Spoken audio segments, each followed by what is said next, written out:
S'appelle Herman Imali Dieta, il est président de la Chambre nationale d'agriculture. Monsieur le Président, bonjour.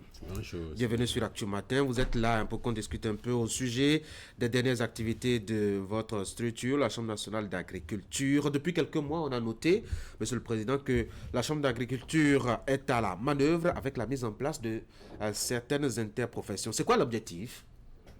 Merci. La Chambre nationale d'agriculture a été une mission a été confiée à la Chambre nationale d'agriculture. Oui. Et je passe par votre canal pour exprimer notre gratitude au chef de l'État pour sa clairvoyance et la confiance qu'il a placée en notre institution en nous confiant cette mission. Oui. Sa décision a été soutenue par le ministre d'État chargé des Finances, le ministre de l'Agriculture, la ministre en charge du Commerce. Et en nous confiant cette mission, le but principal, c'est l'autonomie des filières. Aujourd'hui, comment faire en sorte que les filières se prennent en charge et se développer sans l'appui continuel de l'État. C'est le cas de la filière coton qui aujourd'hui est autonome. En procédant ainsi, la production est structurée, la commercialisation est organisée avec un prix rémunérateur pour le producteur, d'où l'amélioration des conditions de travail et de vie des acteurs agricoles. Par ailleurs, il y a le plus grand volume de la production agricole qui est exportée vers le Nigeria, vers le Togo et vers le Niger. Et il faut noter que cette situation ne correspond pas à la politique d'industrialisation actuelle du gouvernement qui a décidé que la totalité de la production agricole de rente soit transformée au niveau national. Est-ce que ce ne serait pas une mauvaise politique d'interdire aux paysans d'exporter leurs trucs? Est-ce qu'il ne fallait pas leur proposer des prix intéressants? On doit vendre à qui offre mieux, non? Oui, c'est ça l'objectif. Mais ce qui est à noter est que cette année, le cas de cette année, le prix qui a été proposé aux producteurs, quand vous voyez les pays voisins, il n'y a pas eu mieux. Donc, et aussi, ce n'est pas que le prix. Il y a aussi cette politique d'industrialisation de notre pays aujourd'hui et que personne ne peut ignorer l'importance de cette industrialisation. Quand nous prenons la zone Glodjigbe aujourd'hui, nous savons le nombre d'emplois que cette zone nous a créé. La plus-value que nous avons à travers cette transformation de nos produits agricoles. Est-ce qu'il ne fallait pas justement cette démarche pédagogique pour expliquer aux paysans l'objectif final? Ça aurait évité les frictions. Vous pensez que ça n'a pas été fait? Je ne sais pas, j'ai juste constaté... La Chambre nationale d'agriculture... J'ai juste constaté que les paysans se sont fâchés et que par endroits, il y a eu quelques heurts avec les forces de l'ordre. Si je devais vous dire ce qui s'est passé sur le terrain réellement, les producteurs agricoles ont adhéré à ce principe, à cette réforme. Ah oui? Ils ont adhéré, la preuve est que les magasins sont à tout moment pleins et n'attendent que les transformateurs viennent enlever les produits. Certes, il y a eu de résistance. Vous savez que tout changement de comportement a un grincement de dents.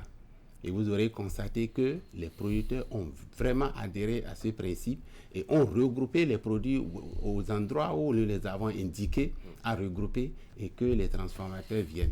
Mais ce que vous devrez savoir, il y a eu de résistance, c'est normal. Parce qu'aujourd'hui, le socle pour les interprofessions, c'est les acteurs qui prennent réellement les risques dans la filière. Donc les interprofessions sont composées aujourd'hui des producteurs et des transformateurs. Les commerçants ne sont plus aujourd'hui membres de l'interprofession. Ce sont des partenaires stratégiques pour les filières. Donc, ça n'a pas été accepté facilement par ces commerçants. C'est ça que vous appelez résistance. À ce niveau, vous avez raison, nous avons eu de résistance et c'est lié au changement de tout comportement humain. C'est ça. Désormais, donc, les acteurs seront chargés du développement et de la survie de leur filière. Quel sera fondamentalement le rôle de l'État quand vous aurez fini d'installer toutes les interprofessions? Le rôle, comme nous le disons, en le faisant, l'État veut se désengager. Totalement. Totalement. L'État ne fixe plus le prix des produits agricoles. C'est les acteurs entre eux-mêmes qui s'asseyent. Les transformateurs d'un côté, les producteurs de l'autre côté, chacun avec comment vous appelez? Ces propositions. Ses propositions.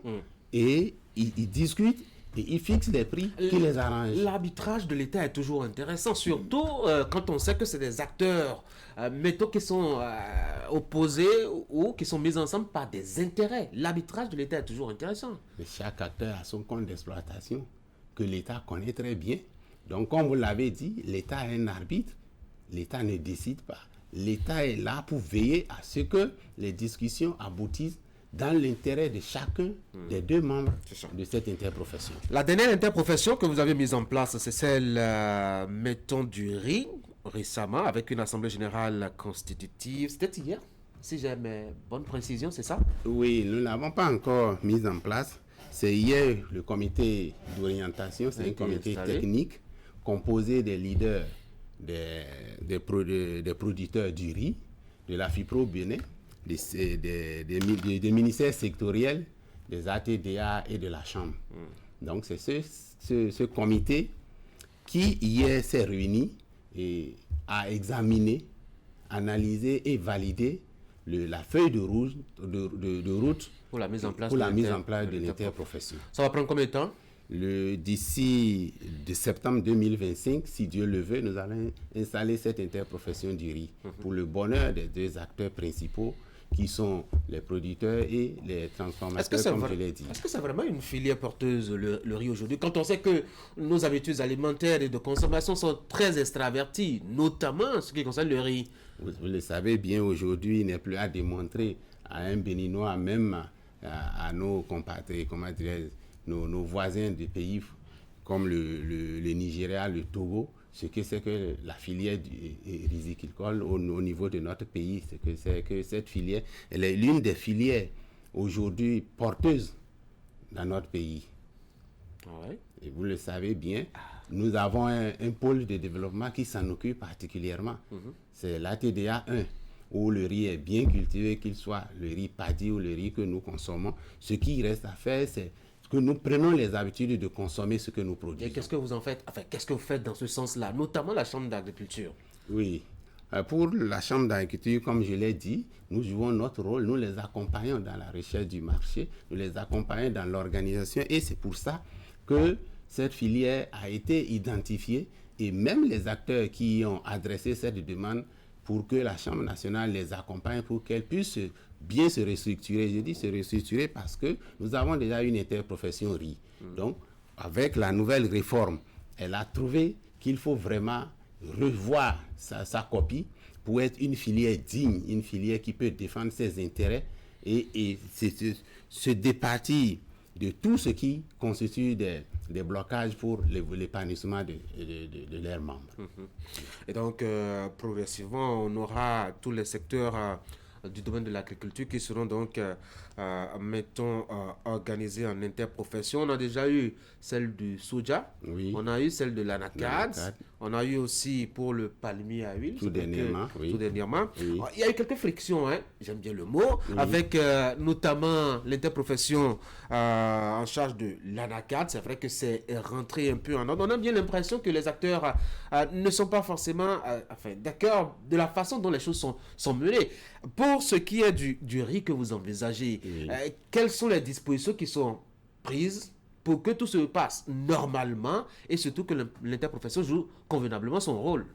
Oui, ce que je disais, c'est ce qui a nécessité une première réunion, celle dont on a parlé, celle d'hier, pour que vraiment nous puissions, avec les acteurs, comprendre ce qu'ils ont comme problème pour les accompagner.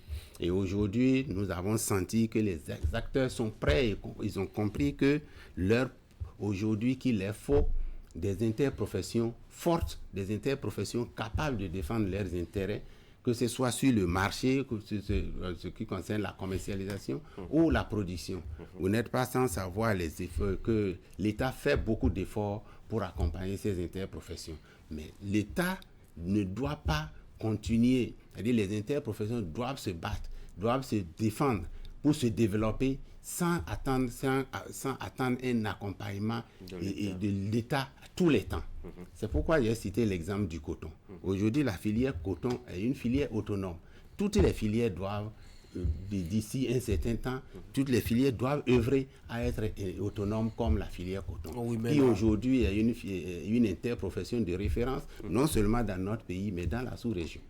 Alors, quel est le bilan qu'on peut faire de ces interprofessions déjà installées? Oui, ces interprofessions... Ça va, ça tourne rond, tout va bien là-bas? Aujourd'hui, à l'heure actuelle, nous ne pouvons pas faire un bilan tangible. Parce que ces interprofessions sont nées il y a que quelques mois. Mais déjà, nous pouvons dire que les ministres et leurs collaborateurs sont aujourd'hui et peuvent témoigner de ce qu'ils sont soulagés par rapport à l'organisation de la commercialisation du soja et de l'anacarde pour cette campagne en cours. Les unités de transformation peuvent également témoigner de leur approvisionnement en matières premières par rapport et que cet approvisionnement est bien structuré cette année que par le passé. Donc moi je crois aujourd'hui que ce sont des éléments comment dirais-je, et non seulement ça, nous pouvons déjà en ce qui concerne l'autonomisation dire qu'elle est amorcée. Elle est amorcée grâce au prélèvement des fonctions critiques qui leur permettront de financer, ne serait-ce que partiellement, leur fonctionnement et des investissements. À voir tout ça là, nous pouvons dire déjà que ces résultats liminaires sont très importants pour les acteurs de ces filières. Et c'est ce que nous attendons des autres filières, comme la filière du riz, et dont je viens de vous dire que d'ici septembre, nous allons installer cette quatrième filière. Je vous vois très optimiste, hein, mais deux choses pourraient être des dangers potentiels qui menacent la survie de ces interprofessions. Là, la question surtout de la bonne gestion, on a quelques soucis quand il s'agit de gérer chez nous au Bénin. Et deuxième élément, c'est surtout l'immixtion permanente ou les velléités d'immixtion des acteurs politiques dans les organisations, notamment professionnelles, comme ces genres d'organisations. Quels sont les garde-fous que la Chambre de l'agriculture songe à mettre en place justement pour éviter à ce que ça dérive? Vous devez constater déjà en dehors de ces filières, je peux vous dire qu'à l'heure actuelle, nous avons les demandes de 4 autres filières qui sont adressées à la Chambre nationale pour les accompagner. Lesquelles? Il y a le maïs, il y a le manioc, il y a le maraîchage, il y a le karité. C'est quoi, on veut faire du manioc une filière aussi? Bien sûr. Pourquoi? Le manioc est une filière à ne pas négliger. Vous connaissez l'importance de cette filière. Quand je cite seulement l'un des produits de cette filière qui est le gari, qui ne connaît pas le volume de gari que nous consommons au Bénin et aujourd'hui même à l'extérieur que nous exportons. C'est une filière très importante. Le processus a déjà démarré avec cette filière et la filière maïs. En ce qui concerne la filière karité, on n'a pas encore démarré, mais nous sommes ensemble avec les responsables de cette filière pour régler les problèmes qu'ils font face par rapport à la commercialisation des amandes de karité.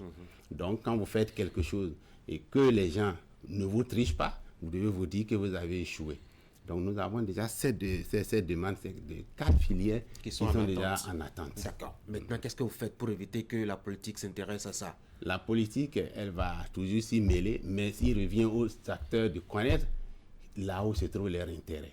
Le politique va les parler, les politiciens vont les parler, mais les acteurs savent où se trouve leur intérêt. Et c'est ça.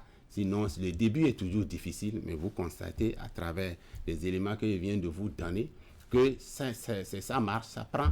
Et les acteurs nous font confiance et qu'aujourd'hui, ils sont disponibles à saisir cette opportunité qui est historique, qui est, et pour eux, aujourd'hui, comment je vais dire, constitue une opportunité historique pour faire de leur filière qu'est-ce que je vais dire, un levier structurant de développement inclusive et durable dans notre pays. Monsieur le Président, un mot pour finir. Oui. Votre conclusion. La conclusion, je demande à ces acteurs, les acteurs agricoles, de continuer à nous faire confiance pour ce que je viens de dire, parce que nous sommes en train de les accompagner pour qu'ils puissent vivre de leurs activités. Et je profite une fois encore pour remercier le chef de l'État, le président Patrice Talon, ses ministres, à savoir le ministre en charge de l'économie, le ministre de l'Agriculture, le ministre du Commerce, pour cette mission confiée à la Chambre d'agriculture. Herman Imali Djetta, merci d'être passé par ici. Vous êtes, je dois le rappeler, le président de la Chambre nationale d'agriculture. Très bonne journée à vous. Merci. Mesdames et messieurs, je vous propose maintenant qu'on fasse un tour à la régie pour suivre le magazine de ce matin.